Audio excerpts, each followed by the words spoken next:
Bueno, esa es la problemática de la materia de suministro eléctrico, la cual procederemos a realizar.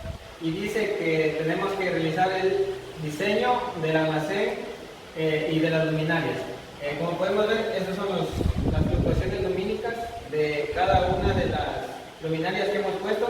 Como pueden ver, cada luminaria nos entrega 210% en la parte de la intensidad máxima que iluminará, y en la parte mínima nos entregará un valor de 180. Como podemos ver, el local es de 12 metros de altura, con un largo de 300 y un ancho de 50. Aquí están los planos útiles, los diferentes porcentajes, el suelo, el techo, las paredes, la altura. Como se puede ver, pasaremos al siguiente plano. Bueno, aquí encontramos el protocolo de entrada. Como podemos ver, tenemos una altura de plano útil de 0.85 metros, una zona marginal de 0.0, un factor de mantenimiento de 0.8 que siempre va a estar constante, una altura de local de 12 metros, una base o una área de 15.000 metros cuadrados. Aquí podemos ver las superficies: suelo, techo, pared 1, pared 2, pared 3 y pared 4. Aquí están los datos que nos da cada una de las, ya sea suelo, techo y pared. Tenemos la lista de luminarias. Aquí en este lado podemos ver el espectro lumínico que nos entrega cada luminaria. Hemos utilizado de manual una Appleton AH360BU EFU de 60 watts. Es una fluorescente de 3 lámparas. Tenemos un flujo luminoso de cada luminaria de 11.480 lumens, un flujo luminoso de lámparas de 12.150 lumens. Encontramos la potencia de las luminarias, que es de 186 watts. Tenemos las luminarias y su ubicación. Aquí, como podemos ver, cada una de las columnas nos indica dónde están situadas las luminarias. Aquí están las ubicaciones con medidas. Como podemos observar, lo que vendría a ser largo y aquí lo que vendría a ser ancho. Tenemos una escala de 1 a 114. Aquí encontramos la lista de piezas y luminarias. Tenemos una y tenemos la designación. En el almacén que hemos dimensionado de 300 por 50 entran 300 luminarias de 60 watts fluorescentes de 3 lámparas. Aquí encontramos las luminarias, la lista de coordenadas. Por ejemplo, lo que ya hemos dicho anteriormente, que son 11.480 lúmenes. Aquí encontramos la ubicación y encontramos la posición tanto en el plano X como en el plano Y, y la rotación tanto en el plano X como en el plano Y. Y aquí posteriormente nos calcula el mismo programa cada una de las posiciones en los diferentes planos. Aquí encontramos los objetos situados en el plano. Como podemos ver, tenemos escritorios de rincón izquierdo, impresora, laptop, un píter que vendría a ser una persona, una silla giratoria, una taza, ventanas, puertas. Esos serían todos los elementos que hemos ingresado dentro del aeropuerto. Aquí encontramos los resultados lumínicos. Como podemos ver, el flujo luminoso total es de 3.444.003 lúmenes, una potencia total de 55.800 watts, un factor es constante de 0.8, una zona marginal de 0.0 metros, que es lo que nos indica el programa. Aquí encontramos las superficies, las intensidades de medida, los grados de reflexión, la densidad lumínica, tanto en el plano útil como en el suelo, como en el techo y como en las 4 paredes. Esos son los valores que ya una vez ingresadas las lámparas nos entregan el mismo programa. Como podemos ver, este es nuestro plano en 3D. Cada una de las partes blancas, cada una de las secciones son las luminarias. Tenemos las ventanas que se encuentran repartidas alrededor de todo el local, y posteriormente pasaremos a ver el grado de reflexión de cada una de las luminarias. Como pueden observar, esa es la parte blanca, es lo que nos entrega toda la luminosidad de cada una de las lámparas. Las partes rojas son colores falsos que se encuentran en el almacén. Bueno, siguiendo con la sesión del ejercicio, ya una vez determinada la cantidad de lámparas que entran en el local, procedemos a sacar los costos mensuales en general. Bueno, como sabemos, tenemos la cantidad de los elementos, la potencia unitaria de los elementos, la potencia en watts. Bueno, la potencia en watts es la multiplicación de la cantidad por la potencia unitaria, eso me da la potencia en watts.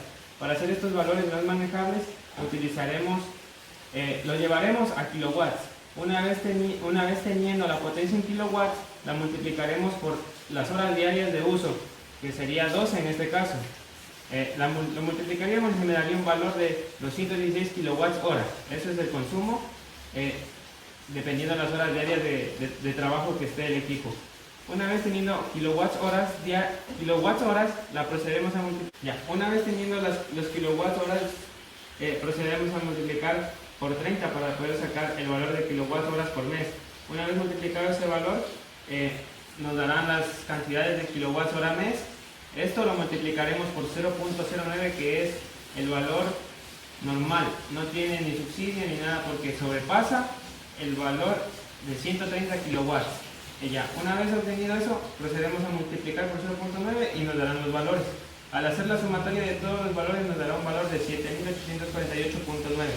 A este valor le adicionaremos el 1.414, que es la tarifa de distribución. Bueno, en conclusión, el valor del costo mensual a pagar sería de $7,850.31. Eso se pagaría mensualmente de todo y cada uno de los elementos. Una nota muy importante que quisiera anexar, que cuando se calculan los motores nos va a dar la potencia en HPs, y para poder visualizar la potencia unitaria de cada uno de los motores nos vamos a los catálogos en los cuales se encuentran, y dependiendo de la potencia podremos encontrar el consumo de cada motor. Saludos, tutores. En cuanto a los literales que comprenden la materia de control de accionamiento eléctrico, menciona: a partir del diseño del sistema de control realizado en el segundo parcial, realiza las siguientes adecuaciones. Existe un solo botón de arranque y un solo botón de paro para todo el sistema. El motor de la cinta principal es movido por un variador de frecuencia. El motor de la cinta de 50 kilogramos es un motor de corriente directa y lo controla un variador de velocidad de corriente directa. El motor de la cinta de 35 kilogramos es gobernado por un arrancador suave. El motor de la cinta de 20 kilogramos arranca directo de línea. Primeramente arranca la cinta principal y pasados 10 segundos arrancan el resto de las cintas. Existe un sensor de peso en dos tramos diferentes de la cinta principal.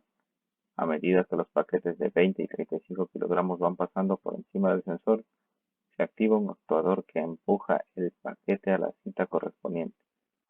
Los paquetes de 50 kilogramos caen directamente en la cinta que los traslada.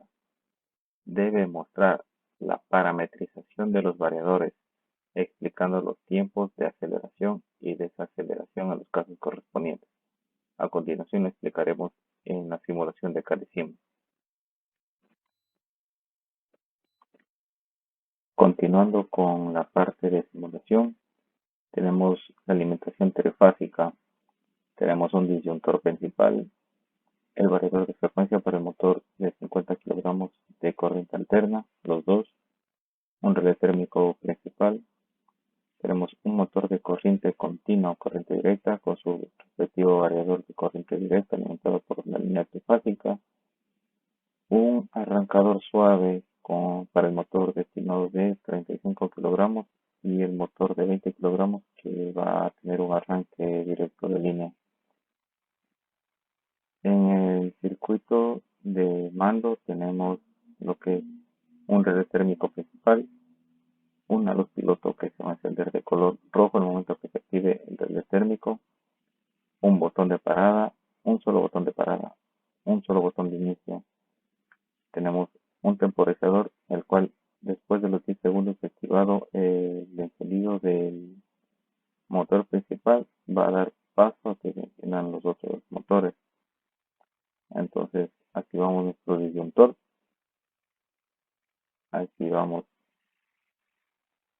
nuestro pulsador y van a transcurrir 10 segundos. Vamos a ver en los variadores de frecuencia cómo va incrementando. Llega el temporizador a 0 y se van a activar todo el resto de motores.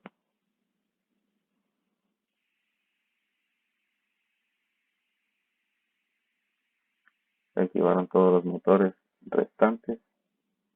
Mientras tanto sigue incrementando las rampas de aceleración en el motor principal. El motor de corriente continua de igual manera está su variador incrementando el voltaje y las RPM correspondientes. El arrancador suave de igual manera está cumpliendo su objetivo, está incrementando suavemente la aceleración de su motor. Destinado el motor de 20 kilogramos para 20 kilogramos está en funcionamiento y así se arranca directamente de línea. En cuanto a los sensores de presión y a los pistones designados para ellos, una vez que haya pasado algún paquete de 20 kilogramos, se activará el pistón empujando al paquete hacia la banda correspondiente y lo mismo con el de 35 kilogramos. Hará la activación de su pistón, empujará a su caja, cumpliendo su función principal. Cabe mencionar que el variador de frecuencia tiene una luz piloto que indica que está en modo encendido. De igual manera, el motor principal de 50 kilogramos, 20 HP, corriente alterna, tiene su luz piloto de color verde, la cual indica que está puesta en marcha todo el sistema, ya que es el principal. Vamos a simular un cortocircuito. Menciona que el relé térmico principal va a abrir todo el circuito, pero los motores no van a parar directamente en modo libre o por inercia, sino que van a tener un modo de aceleración. Abro, se enciende la luz roja y los variadores de frecuencia empiezan a hacer su cometido. Empiezan a descender el RPM para que sea un frenado, una parada dinámica, o yo lo conozco como una palabra en lo que es aceleración.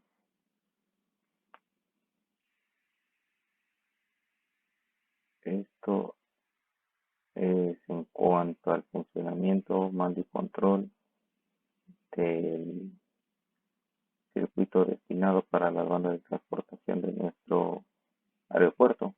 Estamos viendo que está llegando a cero y se desactivan los motores. Entonces se cumplen los puntos, la rampa de aceleración, el arrancador suave. 10 segundos después se activan todos los motores después del primero. Un botón de encendido, los pilotos de encendido del sistema, el botón de parada de emergencia, que es de color rojo. Tenemos también lo que es las fichas técnicas, donde que tenemos todo lo que hemos seleccionado, las partes, los motores. Este informe está juntado al informe principal. Entonces aquí está demostrada la selección según los catálogos y cumpliendo todos los requerimientos de trabajo para el cual vamos a aplicar. Entonces, como vimos, tenemos los motores, relés, tenemos también lo que son los botones o las luces piloto, indicadoras, la luz verde también de encendido del sistema, el único botón de encendido y el único botón de apagado del circuito. Se adjunta también las capturas de pantalla del sistema funcionando completamente con el pistón de 20 kilogramos activado y también el térmico con su luz piloto activada y la desaceleración de los variadores para el paro de los motores. Eso es todo en cuanto al tema de control de accionamiento eléctrico. Gracias. Ingenieros, tengan ustedes muy buenas noches. Mi nombre es Jairo Plaza de Cuarto Electromecánica En este caso venimos a resolver parte de la problemática del tercer parcial del examen integrador.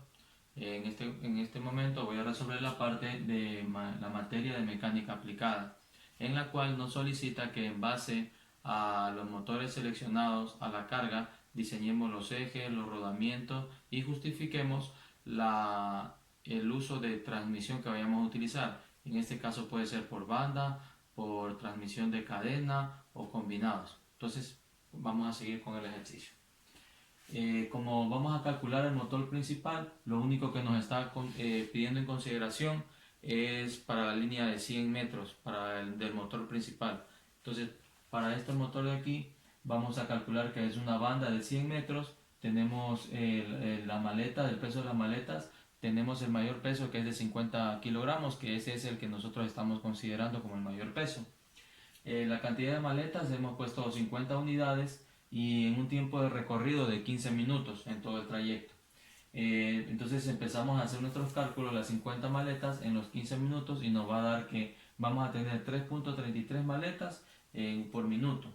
Y esto en 10 metros de recorrido, para sacar un referencial en metros cuántos más o menos nos va a salir. Entonces multiplicamos los 3.33 maletas por los 10 metros.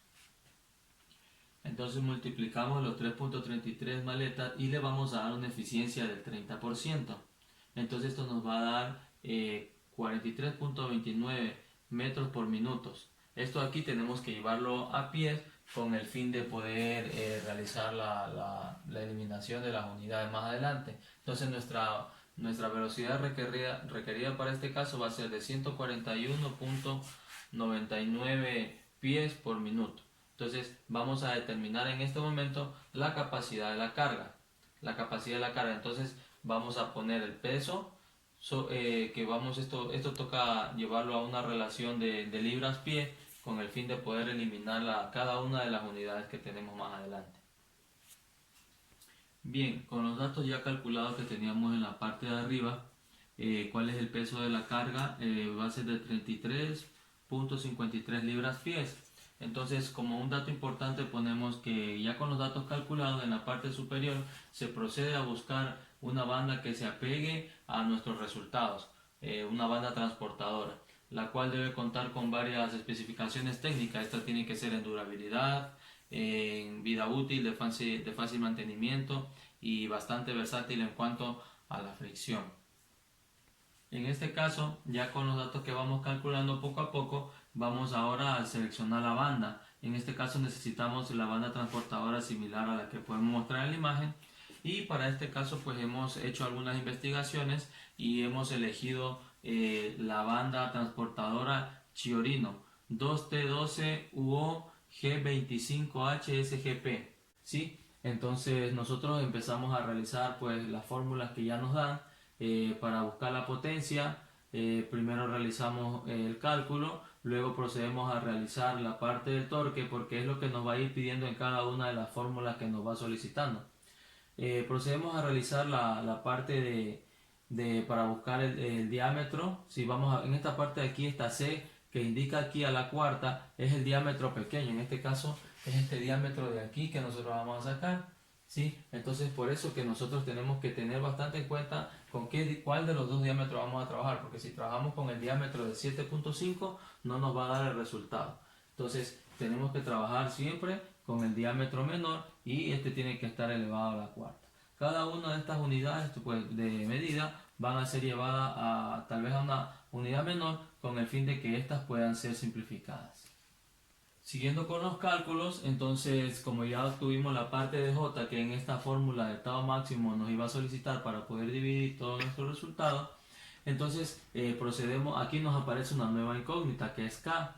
Entonces K, esto lo vamos a encontrar tabulado. ¿De qué manera? Tenemos que dividir los dos diámetros, el menor y el mayor, y tenemos que también sacar el radio y por el diámetro menor. Esta R que está aquí es la parte del chaflán que ya les comentaba. Entonces esto va a ser una intersección tanto en la parte de las X como en la parte de las Y, y este nos va a dar el resultado en esta variante que se encuentra hacia arriba. Cuál es el resultado que nos va a dar como K. En este caso el valor de K nos dio de 1.22. Entonces ese valor nosotros lo vamos a multiplicar por el torque que nos dio, y de igual por el radio, y esto va a ser por el resultado que ya sacamos acá, va a ser dividido. Entonces nosotros vamos a tener el resultado ya por completo, que la C va a ser igual a 1.94. Recordemos que como C solamente es el radio de la parte menor, entonces nosotros decimos que el diámetro menor es 2 veces C, porque es el radio. Entonces esto lo vamos a multiplicar, y de igual el diámetro mayor es 4 veces C, porque sería el doble de la D pequeña, de la D menor. Entonces, si nosotros observamos el ejercicio como está planteado, las medidas de los rodillos en un inicio, podemos ver que están bastante apegadas las medidas a lo que pues estábamos primeramente planteando, y estamos corroborando las medidas como tal. Como dato bastante importante, nosotros vamos a trabajar con un tipo de acero para nuestros rodillos. En realidad podemos trabajar con dos tipos de acero, que son los dos que nos brindan bastante punto de fluencia. Por eso está encerrado en este rectángulo, porque podemos trabajar con 830 o 770 kilonewtons, ¿sí? Entonces estos valores de aquí son los con los que nosotros podemos trabajar ya al momento de empezar a hacer el maquinado del rodillo como tal. Cálculos que hemos ido realizando, pues ya nos vamos acercando a la parte de lo que es la transmisión. Si nosotros podíamos seleccionar por banda, sea por transmisión de cadena o sea combinada. En este caso nosotros hemos seleccionado, y vamos a justificar el porqué de hacerlo por transmisión de cadena. Ya nosotros tenemos varios datos que hemos ya venido nosotros recopilando, los HP, las revoluciones, tenemos en este caso aquí, tenemos el número de dientes, aquí tenemos este valor de aquí es un valor que ya lo hemos ubicado aquí para tener un referencial, pero este valor ya lo encontramos en la parte de abajo, haciendo los siguientes cálculos. Dentro de la problemática como tal, en realidad no nos solicitaba hacer, un cálculo tan exhaustivo del motor, ¿sí? Porque podríamos fácilmente haberlo sacado por catálogo, pero en este caso, ¿por qué convenía mucho hacer el cálculo del motor? Porque en esta fórmula de aquí, o aquí en esta parte del cálculo que vamos a hacer por relación de transmisión de cadena, nos va a pedir cuál es la velocidad requerida para la banda transportadora, y este valor es en el que inicialmente nosotros ya lo buscamos, ¿sí? Entonces, aplicando cada una de las fórmulas, este valor que yo les dije que ya lo habíamos puesto ahí arriba para empezar a realizar los cálculos, este valor que se encuentra aquí es el que nos va a dar nuestra nueva velocidad para nosotros empezar a hacer los cálculos. Entonces vamos aquí inicialmente en el paso número 1 vamos a realizar la selección del paso de la cadena, ¿sí? Entonces este es bastante importante porque nos va a dar el número de la cadena que nosotros vamos a necesitar, de con cuántos dientes vamos a trabajar. Inicialmente pues ya buscamos por medio de tablas, y por eso asignamos 19 dientes en este caso para el piñón conductor, pero vamos a calcular el piñón conducido. Entonces con esta fórmula que nosotros vamos a encontrar pues el piñón conducido. Entonces aplicando la parte matemática nos da un valor de 87.97. Como estos son valores que vienen ya tabulados, nosotros no podemos encontrar un piñón que tenga esta cantidad de dientes. Entonces nosotros tenemos que irnos al inmediato superior, o a su vez buscar la parte de la tabla y ver cuál está más apegado, siempre yéndonos al inmediato superior, nunca por debajo. Entonces continuando con la búsqueda pues de la cadena, entonces vamos en este caso a ver el diámetro de la rueda dentada, o el paso real que nosotros vamos a necesitar. Entonces procedemos a realizar cada una de estas fórmulas, ¿sí? En este caso el tamaño de la cadena, que ya lo encontramos en el cálculo número 1, y este valor de 80 es una constante. Entonces nosotros vamos a tener un paso real de 0.5 pulgadas. Entonces vamos a sacar para el diámetro 1 y para el diámetro 2. Entonces vamos a sacar que nos da 3.03 y 16.66 para el diámetro 1 y para el diámetro 2. Ahora vamos a calcular la velocidad de la cadena. Entonces igual son fórmulas que nosotros tenemos que ir buscando datos y valores, porque más adelante los vamos a ir utilizando. Entonces nosotros lo único que hacemos es aplicar la fórmula y realizar la parte matemática. Es importante, cuando ya nosotros vamos acercando a esta parte, vamos a buscar la parte de distancia entre centros. ¿sí? Esta distancia entre centros nos indica que C debe ser menor que 30 y 50 debe ser menor que C, y DC debe ser menor que 50. Entonces nosotros vamos a sacar una relación entre los dos. Primero vamos a sacar el valor de P, que ya lo sacamos en la parte de arriba, que es el paso real, y en este caso vamos a hacer la multiplicación, ¿sí? Y luego procedemos a realizar una suma entre estos dos valores que se encuentran aquí y los vamos a dividir para 2, ¿sí? Porque aquí tenemos que sacar un promedio para poder realizar nosotros el cálculo. ¿El cálculo de qué? El cálculo de los eslabones. ¿Cuántos eslabones vamos a necesitar en total de la cadena? Por eso estamos buscando la distancia entre centros, que es C, y para nosotros saber cuánto va a ser en total la longitud o la distancia de la cadena. Ahora, aquí nos dice que vamos a necesitar 137.69 eslabones. Ahora, como bien nosotros sabemos, y al igual que los piñones, nosotros tenemos que irnos a la tabla o a su vez irnos al inmediato superior para nosotros poder en realidad sacar el valor que en realidad necesitamos. Ya llegando a la parte final de nuestros cálculos, pues vamos a realizar que la rueda impulsora con la rueda impulsada es igual a W1 sobre W2 o diámetro 1 a W2, cada una de estas son igualdades. Entonces por último dice que es a N2 sobre N1. Entonces como N2 tenemos un piñón de 90 dientes y como N1 tenemos un piñón de 19 dientes, que esto es lo que nos va a dar nuestra relación de velocidad, ¿sí? Entonces en este caso nosotros procedemos a hacer la parte matemática y nos da que tiene un valor de 4.73 sobre 1, ¿sí? Entonces, ¿qué quiere decir esto de aquí?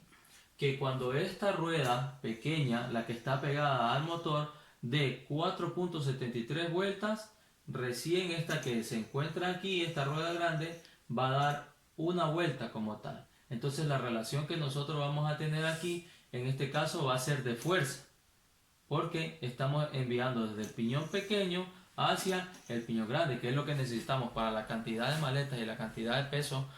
Va a necesitar bastante torque. Entonces en este caso se está sacrificando la velocidad por el torque. Es por eso que ubicamos los piñones de esta manera. Si no hubiésemos necesitado velocidad, hubiésemos hecho al contrario, ¿sí? Que esta rueda iba a estar en el motor y esta aquí va a ser la conducida. Para concluir la parte de los piñones, tanto el piñón como la cadena, de igual nosotros hemos buscado pues los catálogos para pues nosotros poder hacer una selección que sea la correcta y la más apegada a nuestra necesidad. Entonces nosotros hemos encerrado en un rectángulo la parte que nos está solicitando. En este caso decía que era de 90 dientes, ¿sí? para la rueda mayor, y más adelante vamos a encontrar la parte de 19 dientes.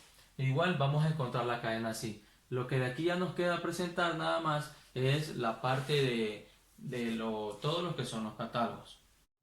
Para la materia de electricidad 2, la pregunta es la siguiente: cálculo de potencias en sistemas trifásicos. Muy bien, para hacer el cálculo de potencias en un sistema trifásico, primero tenemos que buscar los elementos cuales tenemos conectados a nuestro sistema trifásico. Para este caso tenemos 3 motores, donde tenemos 2 motores de 20 HP y un motor de 15 HP. Aquí corresponden sus potencias. También constamos de 2 variadores. En este caso cada uno de los variadores tiene una potencia de 15.000 watts. Nuestra potencia total de estos 4 o 5 elementos que tenemos aquí es de 71.030. Tenemos nuestro factor de potencia, que aquí lo tenemos expresado en una fórmula. Encontramos que nuestro factor de potencia es 0.8. Para la fórmula en aplicar de potencias reactivas y aparentes necesitamos usar un ángulo. Para esto usamos la fórmula de coseno a la menos 1 por nuestro factor de potencia y así obtenemos nuestro ángulo de 36.86 grados. Muy bien, vamos a la fórmula donde nos pide los cálculos de potencia. Para este caso usamos las potencias anteriormente mencionadas ya. Entonces nuestra primera fórmula en potencia reactiva nos pide la tangente del ángulo ya encontrado, que vamos a multiplicar por nuestra potencia total, ya que la potencia trifásica que vamos a calcular va a ser la total.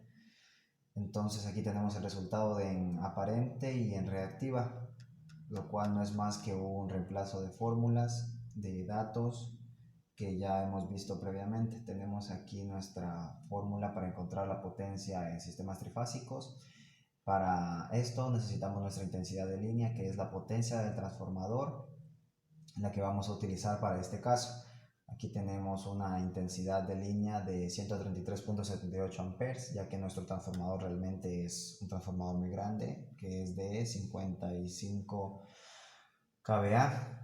Y aquí tenemos nuestros voltajes de fase 2, en este caso el segundo devanado de salida, donde tenemos 277.45, nuestra intensidad de fase que es 49.73A de fase 2, y nuestro voltaje de línea, que para este caso es nuestro voltaje total en el trifásico, que es de básicamente 480 volt.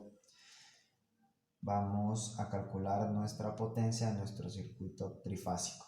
Muy bien, vamos a calcular nuestra potencia aparente, la cual no es más que 3 veces la aparente de fase, ya que son las mismas. Tenemos aquí nada más reemplazado los datos, donde multiplicamos nuestro voltaje de fase por nuestra intensidad de fase, y esto por 3, siendo 3 fases. Esto nos va a dar el valor de 41.392.77 voltampere.